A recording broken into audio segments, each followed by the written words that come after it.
Então ele queria que você fundasse uma religião, Sim. que você fosse líder de uma seita. Não era uma seita. Do jeito que ele fez lá atrás, escolheu esses seres, escolheu Moisés, escolheu Maomé. Em tese, agora, ele cismou com a minha condição humana e seria assim. Só que eu me recusei. Qual seria o nome dessa religião? Não tenho a menor ideia. Eu nem levei o assunto adiante. Os anjos desse ser, esses anjos que a gente chama de Gabriel, Rafael, por aí vai. Eu escrevi isso também no livro A Sétima Trombeta do Apocalipse. Eu acho que não está nesse folder, foi mais antigo. Aí só tem alguns, né? Nesse livro eu escrevo tudo que esses seres me disseram, o que eu teria que fazer, só que eu me recusei a fazer. Tá. E as religiões, elas vieram para dar uma atrasada, né, nesse desenvolvimento. E o que eles andam fazendo pelas costas da gente aí? Eles pegam essas informações e guardam só para eles e não passam para a população em geral? É uma coisa complicada, não é tão simples assim. Eu já estudei perto de 100 mitologias. Tem 75 mitologias que eu estudei com profundidade. E torno a dizer, são os textos mais ancestrais. Em nenhuma das mitologias aparece o nome de Deus. O nome de Deus, esse epíteto Deus, só surgiu na Trácia, que fica ali na Turquia, há cerca de uns 4.000 anos atrás. Antes, o nome Deus não existia. Não tinha. Essas mitologias falam ente poderoso, ente disso, ente daquilo, o sânscrito. Ser divino, Isso. ser eterno, todo-poderoso. Usa diversas expressões. Não tinha um pronome assim. Não tinha esse pronome. Tá. Deus não existia. Né? O Deus. Tá. Quando as religiões surgiram, é que criaram essa história de Deus e, entre aspas, como eu já disse, transformaram todas as informações originais, né, em mentira. Mas quais eram as informações originais?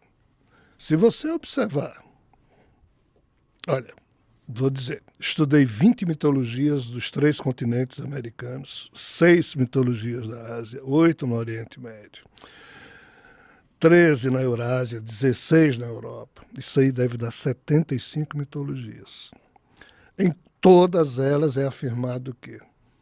Que no início não existia nada, surgiu um ovo cósmico. Esse ovo, quando ele quebrou, saíram 3 coisas dentro do ovo. Por exemplo, a mitologia chinesa. Quando o ovo quebrou, saiu Yin, o Yang, e Panku, o criador, caído no Yang. Mitologia ariana hindu, surgiram 2 locas, ou seja, loka é uma expressão sânscrita que quer dizer universo. Aí tem o Buloka e o Brahmaloka. E por que Brahmaloka? Porque é a loca onde Brahma caiu. Então, todas as mitologias falam o quê? Que tem 2 universos, ou seja, o nosso universo tem um universo vizinho, que isso surgiu de um ovo cósmico e que tem um criador caído no universo vizinho. No vizinho? Sim. Ou entre os universos? No vizinho. Só a mitologia nórdica diz que no início, quando houve esse processo, o grande criador Ymir caiu numa região intermediária entre os 2 universos, chamado Ginnungagap. Mas ali só ficou cerca de 18.000 anos. Aí depois foi para o universo. Então, assim, qual é o problema? O problema é que a ciência hoje diz o quê?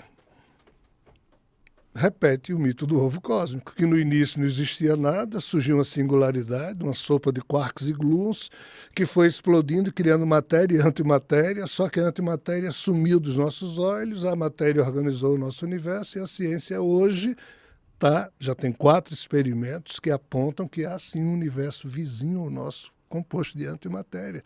Ou seja, está confirmando tudo o que a mitologia dizia lá atrás. Mas o que é que as religiões dizem? Não. Mitologia é mentira, é mentirosa. Tudo foi criado por Deus. Ou seja, eles usam o nome Deus para simplificar todos os processos e para apequenar o entendimento. É nisso aqui que nós todos ficamos apartados da busca da verdade. Immanuel Kant, um filósofo prussiano, diz o quê? O intelecto humano pode e deve ser medido pela sua capacidade de colecionar incertezas. Não é de colecionar certezas. Uhum. Por quê? Porque o intelecto humano sadio, ele não deve dar por sabido aquilo que ele ainda precisa descobrir se é verdade. Mas o que é que as religiões fizeram? Via teologia, inundaram o ser humano De de certeza. certezas que não são reais. Uhum. O ser humano, de tanto escutar isso a cada século, as famílias passando para os seus filhos, essas certezas terminam produzindo só as proteínas da mesmice, aí fica milênios sendo o mesmo tipo de ser humano, e esse é o drama da gente.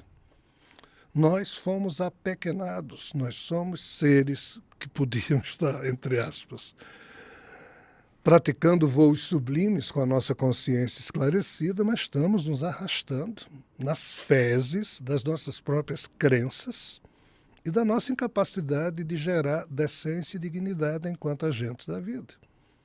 Aí transferimos isso tudo para Deus, para Jesus, para seres extraterrestres, para espíritos, quando nenhum desses seres jamais fará pelo ser humano coisa alguma, porque ninguém faz nada por ninguém nesse sentido. Tem que ser evolução. Ah, Rogério, você tem certeza do que você está falando? Não, eu não carrego certezas, eu só coleciono incertezas. A única certeza que eu carrego comigo é a importância da dignidade, da decência. Não estou falando nem do amor, porque às vezes você ama, mas age de forma indigna. Então, o amor não é o mais importante. O mais importante é o uso que se faz do amor. Aí tem que ter a noção de dignidade. É digno, é decente? Não, não vou fazer. Isso você não precisa acreditar nisso ou naquilo, né? É você com você mesmo. Então, nós humanos podemos fazer isso. Esses seres não podem. Resumo da história. Se nós conhecêssemos essas mitologias, nós iríamos saber que os seres a quem nós chamamos de deuses são bem menores que os próprios seres humanos. Só que eles são muito mais antigos, detêm informações, têm poder no campo da informação e da tecnologia, mas são débeis, eles não têm compreensão. E nós humanos, que somos mantidos na ignorância, isolados, temos poucas informações, mas nós temos a sagacidade de tentar compreender as coisas, coisa que eles não têm. Muito bom. Chegou. Eu queria pedir para todo mundo, são mais de 3.300 pessoas assistindo a gente, deixar o seu like aí, que é muito importante. Chegou uma bomba de amor, que o papo estava tão bom aqui, eu não tinha visto, mas vamos fazer. Estou perguntando aqui para você, Rogério, o que você acha das religiões de matrizes africanas? Foi uma pergunta que veio da Europa. Aqui o Francisco Cavalcante pergunta. São as mais ancestrais, são as mais antigas. Os Bosquimanuçã, por exemplo, o deserto do Kalahari, na Namíbia, lá no sul da África, eles têm expressões que guardam há cerca de 17 mil anos. E o nome do criador para os Bosquimanuçãs é Kaagen. A tradução dessa expressão ou desse epíteto é o trapaceiro. Ou seja, o criador era chamado de um ser trapaceiro pelos ancestrais dos Bosquimanuçãs há cerca de 17 mil anos atrás. A questão é, esse ser hoje foi transformado em Deus para todas as religiões impositivas, tipo judaísmo, catolicismo, cristianismo, islamismo. Né? Mas antes dessas religiões surgirem, esse ser, Kaagen, ou Javé, ou Brahma, ou Alá, são epítetos para um mesmo ser, ele lidava com o ser humano de forma trapaceira, como ele fez. Abraão, mata teu filho. Então as religiões africanas foram elas que primeiro codificaram esse entendimento e são extremamente importantes. Só que foram as primeiras a serem canceladas pelo pensamento europeu como não tendo importância nenhuma, quando são tremendamente importantes. Porém, nós não podemos ver naquilo que hoje nós temos aqui no Brasil como retrato de um sincretismo religioso, que foi produzido heroicamente por muitos núcleos. Tá? Nós não podemos ver nesse retrato, que é uma espécie de um instantâneo do momento, todo um conjunto emblemático de tudo que aconteceu na África, porque não tem como fazer essa relação. Muita coisa foi perdida. Eu vou só aqui dar um exemplo. Eu vou sair da África e vou para a América Central. Em 1453, quando dois frades espanhóis chegaram logo que a Espanha descobriu a América, chegaram nas terras dos maias. O frade espanhol Diego de Landa viu mais de 2.000 códices maias. O que é códices maias? São pedras, são materiais com escrita. Toda uma cultura ali estava. Existiam mais de, torno a dizer, 2.000 códices. É como se fossem 2.000 livros. Aí Diego de Landa olhou para o seu companheiro e disse, está entendendo alguma coisa? Aí o outro disse, não. Nós dois somos dois homens de Deus. Se nós não estamos entendendo essa linguagem é a linguagem do demônio. Vamos destruir tudo. E destruíram. 2 peças escaparam. Uma delas é o famoso Tzolk'in, que é o chamado calendário maia. Então, isso aconteceu na América. Imagine na África, com todo um conhecimento milenar, ancestral. A coisa é tão maluca. Os Dogões, que é outra tribo africana do Mali,